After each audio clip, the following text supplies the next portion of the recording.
자, 이어서 수업 진행하도록 하겠습니다. 자, 그러면 앞으로 이제 치매가 왜 발생하는지, 치매가 뭔지, 치매 정의, 치매 발생 유병률, 어떻게 발생하고 어떤 현상들을 보이고 있는지를 저희 같이 공부를 했고요. 그리고 지금부터는 우리나라에서 치매에 대한 어떤 정책 방향들을 어떻게 가지고 있는지, 또 어떤 방법으로 사회적인 문제가 되고 있는 치매를 관리하도록 할 준비를 하고 있는지 같이 공부해 보도록 하겠습니다. 여러분들 교재 283페이지 한번 같이 봐주시고요. 자, 치매 상담센터를 만들도록 되어 있습니다. 치매 관리를 위해서 우리나라 치매관리법 제17조에 의해서 치매 상담센터를 설치하고, 또 동법 시행규칙 제8조 치매 상담센터의 인력 기준 등에 의해서 지역 사회 내에 치매 예방을 위해서 또 관리 사업에 대한 원활한 수행 및 치매 노인 등록에 따른 관리 및 이에 필요한 상담 지원 등의 서비스를 제공하도록 법으로 만들어서 상담센터를 유지하도록 법으로 서비스를 제공하는 또 기관들을 설립하는 근거를 만들어 두었고요. 이것은 무엇을 위한 것이냐? 바로 치매 노인이 보다 건강한 삶을 누릴 수 있도록 하기 위해서 치매 상담센터의 전담 인력은 보건소장이 보건소에 배치된 의료법에 따른 의사, 한의사, 간호사 또는 정신건강증진 및 정신질환자 복지 서비스 지원에 관한 법률에 따른 정신보건 전문요원 중에서 지정한다라고 해서 정의를 내리고 있고요. 중앙치매센터, 광역치매센터 또는 치매안심센터, 전국 보건소를 치매안심센터로 하고 있고요. 그 위에 광역 단위 지자체는 광역치매센터, 또 중앙치매센터를 서울에 두어서 산하에 전국에 흩어져 있는 치매 상담센터들을 관리할 수 있도록 하고 있습니다. 그래서 여기서 이야기하는 전담 인력을 위해서 보건소장은 여러분들 교재 283페이지 중간에 보시면요, 보건소장은 중앙치매센터 및 광역치매센터, 타보건소, 치매거점병원 및 기타 관내병원, 노인복지시설 등과 협력하여 치매 노인에 대한 서비스 강화를 도모해야 하며, 이를 위하여 관내에 치매 관련 전문의, 사회복지사, 임상심리사 등을 자문인력으로 둘 수 있다. 2012년 5월부터 중앙치매센터는 분당 서울대병원에서 위탁 운영 중이고, 광역치매센터가 전국 17개 시도에 2013년 7월부터 위탁 운영 중에 있다.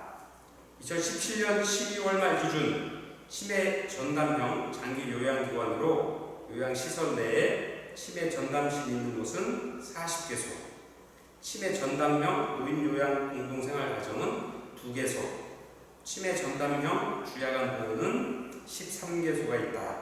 또한 치매 안심센터로는 전국 보건소를 기점으로 229개소가 고대에 운영되고 있다. 이렇게 설명을 하고 있습니다.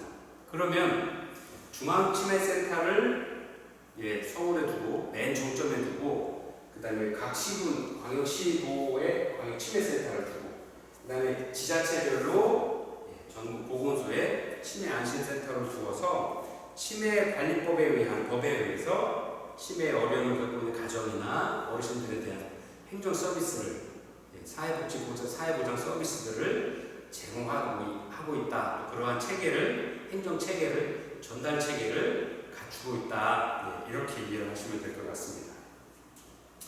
자, 그러면 이제 치매 상담 센터를 이렇게 운영을 한다는 건 저희가 알았고요. 그럼 치매에 대한 정책 방향 중에서 그럼 치매 상담 센터의 주요 업무가 어떤 게 있느냐, 이걸 보면 되겠죠. 여러분들 교재 283페이지 하단부터 시작을 합니다.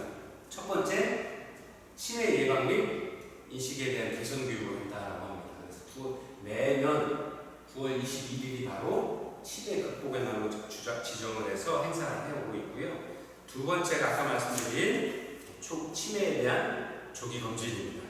조기 검진을 통해서 치매 상담 전문요원은 치매 선별용 간이 정신건강 상태 검사 도구를 활용해서 치매 선별 검사를 시행한 후에 협약병원으로 안내하여 진단 및 감별 검사를 받을 수 있도록 조치한다라고 하고 있습니다. 치매에 대한 조기 검진을 통해서 조기 치료를 적절한 치매에 걸린 노인들 아니면 더 일상에 많은 노인분들에게 건강한 노후 생활들을 보장해 줄 수 있는 어떤 서비스를 제공하는 어떤 기초가 되고 있다는 거죠. 그다음에 두 번째가 치매 노인 등록 및 관리 사업입니다. 그래서 치매 환자 상담 대상 및 치매 환자 등록 카드를 작성을 해서 그런 치매를 알고 계시는 분들한테 대한 서비스 제공을 하기 위한 준비들을 다 하고 있다, 관리하고 있다라고 하고요. 네 번째가 치매 치료에 대한 관리비를 지원하는 겁니다. 여러분 교재 284페이지 하단 정도에 보시면 치매 노인 등록관리 대상자 중에서 치매 치료 관리비 선정 기준에 적합한 대상자를 선정하여 월 3만 원 이내에 치매 진료, 약제비 실비를 지원한다 이렇게 하고 있습니다. 자, 그래서 다섯 번째가 치매 노인의 대외 인식도를 발급한다라는 거고요. 아까 말씀드린 대로 치매 노인 어르신들께서 이제 진압력이 많이 떨어지고 인지력이 떨어지시기 때문에 정신력이 또 많이 저하되셔서 예를 들어서 아무도 안 계실 때 보호받지 못한 상태에서 집을 나가신다거나 문 밖을 나셨을 때 다시 그 자리로 돌아오시는 게 굉장히 어렵습니다. 그래서 그런 어르신들을 신원 확인을 하기 위해서 인식표를 발급을 하고요. 그 다음에 경찰청에 지문사전 등록제 같은 것들을 홍보하거나 안내를 합니다. 그래서 만약에 어르신이 길을 잃으셨을 때 누군가가 발견을 하시고 어르신 안전한 곳으로 모셔서 경찰서가 됐든 보건소가 됐든 행정관청이 됐든 모시고 가셔서 길을 잃으신 것들 인식표가 있으면 인식표를 보시고 댁을 연락하실 보호자를 연락하실 수 있겠죠. 만약 인식표가 없으시면 지문이나 이런 것들을 통해서 공공시설 데이터베이스를 통해서 어디 사시는 어느 분이신지를 식별해내서 안전하게 무사하게 귀가시켜드릴 수 있도록 그런 어떤 준비를 하고 있고요. 여섯 번째가 제가 치매 노인에 대한 방문 관리입니다. 현재 집에서 어떤 치매를 관리하고 계신 어르신들한테 정기적으로 찾아뵙고 그런 분들에 대한 서비스를 지속적으로 전달하기 위한 연계 사업들을 하고 있는 거고요. 일곱 번째가 치매 노인 및 그 보호자에 대한 상담 및 사례 관리를 실시하고 있다는 겁니다. 치매 노인 간호 및 돌봄 방법, 또 구성원 간의 역할 분담 등에 대한 치매 가족 상담 및 사례 관리 지원을 통해서 지역사회에 자리하고 계신 치매 가족의 부담을 완화하기 위한 사업들을 진행을 하고 있고요. 여덟 번째가 치매 가족 교육 및 자존 모임의 활성화입니다. 치매 어르신이 계시면 그 가족이 재가입 시설일 경우에 많은 어려움을 겪을 수밖에 없는 거죠, 일상생활에서. 그래서 그런 분들끼리 어떤 도울 수 있는 어떤 모임들을 통해 서로 위로하고 서로 기운을 돋아줄 수 있는 어떤 자존 모임들을 잘 만들어서 유지 관리할 수 있도록 하는 부분들에 대해서도 업무를 하고 있고요. 아홉 번째가 치매 노인 및 가족에 대한 지원 서비스 연계 및 이용 안내입니다. 치매 노인 장기 요양 등록 서비스를 여러분들 교재 285페이지 하단에 보시면 같이 보도록 하겠습니다. 필요한 경우에 치매 노인이 노인 장기 요양 서비스 등급 인정 조사를 신청할 수 있도록 안내하고 치매 노인의 상태에 따라서 관내복지관, 주야가 보호시설 등 인지생활 프로그램들을 이용할 수 있도록 하고요. 또 치매 상담 콜센터를 운영을 해서 어려움이 생겼을 때 도움을 받을 수 있도록 서비스 연계하거나 이용하실 수 있도록 안내를 해드리고 있습니다. 그 다음에 10번 기타 지자체장의 관내 치매관리 사업을 수행하기 위하여 필요하다고 인정하는 업무에 대해서 진행을 할 수 있다는 겁니다. 여러분들 이제 교재 286페이지 중간에 보면 표가 잘 나와 있죠. 표를 보시면 이제 치매가 걸리신 지원 대상자분들에 대해서 지원 대상자분께서 시부 보건소에 지원 신청을 하고 등록 관리를 받으시는 거고요. 이런 것들은 이제 상부로 서로 업무가 연관되고 보고받고 시행할 수 있도록 계획을 갖고 하는 것들을 하는 거죠. 그래서 또 이제 보건복지부와 국민건강보험공단이 업무 협조를 통해서 실제로 지원 대상자들에 대해서 의료 서비스라든가 아니면 이런 보건복지 치매 예방센터의 서비스들을 사용하실 수 있도록 이용하실 수 있도록 직접 이용하실 수 있도록 그런 어떤 유기적인 서비스 전달 체계들을 갖추고 있다는 겁니다. 자, 그 다음에 세 번째 치매 검진 사업입니다. 아까 말씀드린 대로 치매를 조기에 발견해서 조기에 치료를 시작해서 노인 어르신들의 치매 노인분들의 건강한 삶의 질을 높이는 것들이 가장 중요한 사업 중에 하나겠죠. 그래서 그런 치매 검진 사업은 어떻게 하느냐, 치매 위험이 높은 만 60세 이상 노인을 대상으로, 65세가 아니라 60세죠. 60세 이상 노인을 대상으로 치매에 대한 조기 검진을 실시를 하고요. 치매 환자를 조기에 발견하고 관리함으로써 치매 노인 및 그 가족의 삶의 질을 제고하고 효과적으로 치매를 치료하고 관리하기 위한 방법입니다.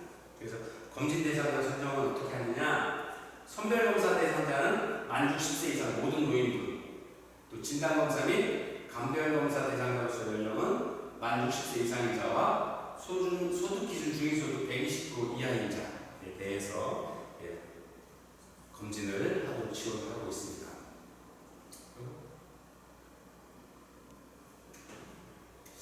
이게 많이 이상해졌습니다, 지금. 네. 자, 치매 치료관리비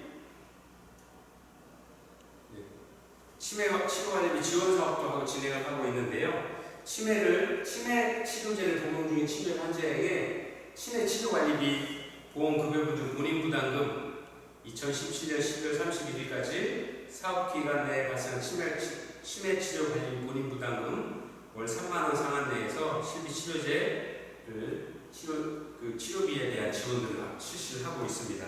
그래서 치매 상담 운영센터에서의 그 자격 기준, 그다음에 치매 검진 사업에서의 기준, 그다음에 치매 치료 관리비 지원 사업 중에서의 기준을 보면 연령 기준으로는 60세 이상의 어르신들 치매의 위험이 높아지신다고 그랬죠. 60세 이상부터 높아진다고 그랬잖아요. 그래서 60세 이상의 어르신들한테 대해서 치매 상담센터에서의 서비스를 받으실 수 있도록 치매 부인과 당사자분과 가족분들이 받으실 수 있도록 치매 검진 사업은 60세 이상의 어르신들을 기준으로 진단 감별검사는 소득이 100% 이하일 때, 감별검사는 진단검사는 120% 이하일 때 무료로 진행을 하게 되어 있습니다. 그다음에 치매 치료관리비 지원 사업 60세 이상의 어르신들, 치매 이상의 환자일 때 평균 소득의 100% 이하의 저소득 가정에 대해서는 본인 부담비에서 월 3만 원 한도 내에서 서비스를 이용을 하실 수 있도록 하고 있습니다. 월 3만 원으로 연간으로 따지면 약 36만 원의 치매 진료비를 국가에서 서비스로 지원을 하고 있습니다. 자, 여러분들 교재 291페이지를 보면 실종 노인이 발생했을 경우에 예방 사업이나 또는 찾기 사업들을 하고 있습니다. 아까 말씀드렸죠. 인식표 발급해드리고 그다음에 그 경찰청이나 공공기관 데이터베이스에 지문을 등록을 해서 어르신이 이렇게 길을 잃어버리거나 실종되셨을 때 어르신을 발견하면 그 어르신이 어디 계시는 어느 분의 가족이신지 바로 알 수 있도록 하기 위한 어떤 작업들을 하고 있습니다. 그래서 필요시 경찰관서와 협조해서 시행을 하고 있는 서비스고요. 실종 노인을 찾기 쉽도록 치매 등으로 인해서 실종이 연루되어 있는 노인을 대상으로 해서 연중 시군구 보건소의 치매 상담 센터에서 무료로 인식표를 배부하고 있습니다. 제가 이게 좀 오래된 사업이고요. 작년에 이제 노인학회에 갔을 때 IT와 관련된 노인복지 서비스 IT 관련 연계 사업을 설명을 좀 잠깐 들었는데요. 지금 어디까지 와 있냐면 대개 시범 사업으로 스마트 도시 뭐 이런 사업들을 통해서 노인복지에 관한 부분들을 통해서 부산에서 시범 사업을 작년 2개년 동안 실시하는 게 어떤 게 있었냐면 어느 지역은 뭐 팔찌로 드리는 경우도 있고요. 어느 지역은 그 목걸이 안에 인식표를 넣어서 그다음에 이제 그 각 도로별로 요즘에 이제 각 도로별로 그 시군구에서 CCTV나 이런 거 많이 설치를 하지 않습니까? 그다음에 경찰에서도 방법을 위한 어떤 중간중간 거점마다 CCTV를 설치하잖아요. 그래서 그런 것들을 통해서 인식표하고 RFID 형식으로 그 전자 와이파이 방식이나 아니면 이렇게 서비스 그 통신을 통해서 상호 통신을 통해서 이 어르신이 등록된 어르신이 예를 들어서 부산시에 뭐 A동에 거주하시는 분으로 되어 있다, 치매 노인이시다라고 등록을 해놓으면 이 목걸이를 차신 분이 A동의 범주를 벗어나서 B동으로 가시게 되면 이 동에 있는 CCTV들이 이동한다라는 걸 확인을 하고 이 이 보호자한테 할머니가 현재 어디 계시고 어디로 이동 중이다라는 걸 알려드리죠. 휴대폰으로. 이런 서비스가 IT 서비스로 지금 진행이 되고 있습니다. 시범사업으로 진행이 돼서 발표가 있었고요. 지금 부산하고 서울, 인천 같은 대도시에서 각 구별로 시범사업들을 이제 실제 사업들로 만들어서 진행을 하고 있는 것들이 추진이 되고 있습니다. 그래서 어떤 지역은 목걸이로 하는 데도 있고 팔찌로 하는 데도 있고 발찌 형식으로 할머니의 액세서리로 착용하실 수 있도록 예쁘게 만들어서 테덜트 형식으로 만든 목걸이를 달고 다니시도록. 그래도 이제 목걸이를 또 치매 어르신들이 벗겨 나갈 수 있고 잃어버리실 수도 있잖아요. 그래서 팔찌 형식으로 만들어서 하시는 데도 있고. 이렇게 해서 실종되지 않도록 또 어르신이 길을 잃거나 하시면 또 그 보호자분들한테 바로 연락을 드려서 보호자분들이 현재 어디 계시다고 찾아보실 수 있도록. 그 다음에 그런 것도 안 되면 인식표 같은 거나 아니면 지문 인식을 통해서 실종 노인을 경찰서나 관공서에 모셔다 드리면 그분들이 지문 인식을 통해서 검색을 통해서 그분이 어디 사시는지 안전하게 귀가시켜 드릴 수 있도록 도움을 드릴 수 있도록 하는 사업들이 많이 개발을 진행이 되고 있습니다. 그래서 보통 치매센터에서 인식교 시스템을 만들고요. 그럼 어르신 신청이 들어오면 등록을 해서 해당 분들한테 보내드리는 거죠. 그 다음에 그런 데이터베이스를 경찰에다가 보고를 하고. 그래서 이렇게 이런 타입으로 인식표를 만들어서 가지고 다니실 수 있도록 하고 있습니다. 아무래도 이거보다는 현재 시범사업했던 그 IT 기업, IT 기반 시범사업들이 훨씬 더 효과가 있겠죠. 그래서 그게 아마 더 많이 이제 시범사업이 다 끝나면 아마 전국의 치매 어르신들한테 그런 도움이 좀 갈 수 있지 않을까 이렇게 예상을 해봅니다. 인식표를 통한 실종노인 찾기는 예를 들어서 대외 노인이 길을 잃어서 찾지 못하고 계신 어른이 계시면 일반 시민들 누구든 발견을 하고 그 어르신을 발견을 해서 제보기관으로 중앙치매센터든 보건복지부든 실종아동 찾기센터 경찰청이든 공공기관에 연락을 드리면 아까 그런 인식표나 여러 가지 방법을 통해서 지문이나 여러 가지 신체적인 어떤 특징을 확인을 해서 가족분들한테 인계할 수 있도록 하는 이런 시스템들이 잘 갖추어져 있습니다. 그래서 이런 부분들이 더 발전되었으면 좋겠고요. 이런 것들을 통해서 안전하고 치매가 걸리셨더라도 안전하고 건강하게 누구의 삶을 즐기실 수 있도록 하는 어떤 사회적인 어떤 안전 시스템들이 갖춰져 나가고 있습니다. 자, 여러분들 교재 293페이지에 보시면 치매가 걸렸을 때 어떻게 검사하는지 간이 정신상태 검사 우리가 보통 이야기하는 MMSE, KC 검사표가 나와 있습니다. 여기 잘 보시면 어떤 시간 진압력, 장소 진압력, 기억, 주의 집중 및 계산, 그다음에 그림 그리기, 읽기, 쓰기 이런 부분들, 그다음에 치매 선별, 설문지 이런 것들을 통해서 한번 해보셔도 좋을 것 같아요. 댁에서 수업 끝나시고 혹시 나도 한번 이렇게 확인해 보시고 내가 어떤 해당되는 점수가 있다라 그러면 내가 치매에 대한 어떤 좀 어려움이 있을 수도 있구나. 지금부터라도 생활 습관을 좀 바꾸시고 건강하게 운동하실 수 있는 어떤 습관들 계기로 삼으시는 시간이 되었으면 좋겠습니다. 자, 이렇게 해서 오늘 노인복지론 치매 관리에 대한 서비스 정책, 치매 보장 정책에 대해서 같이 공부를 했습니다. 자, 긴 시간 수고하셨고요. 다음 시간에는 저희가 고령 친화 산업 정책에 대해서 공부하도록 하겠습니다. 지금 이제 기말고사를 15주차에 기말고사를 1시간을 하게 되면 1시간을 하고 그다음에 나머지도 수업을 등록을 해야 된다고 말씀을 하셔서 아마 15주차에는 2시간 정도 수업을 진행을 하고 나머지 1시간은 선생님들 이제 기말고사를 어떻게 하는 시험 문제를 내드리고 그거에 대한 시험 문제를 작성을 하셔서 제출할 수 있도록 이렇게 하도록 학교에서 지시를 받고 있는데요. 어떻게 하든 좀 잘 선생님들과 좀 잘 전달될 수 있도록 고민을 해서 준비하고 수업 시간에 말씀드리도록 하겠습니다. 긴 시간 수고 많으셨습니다. 즐거운 한 주 보내시기 바랍니다. 감사합니다.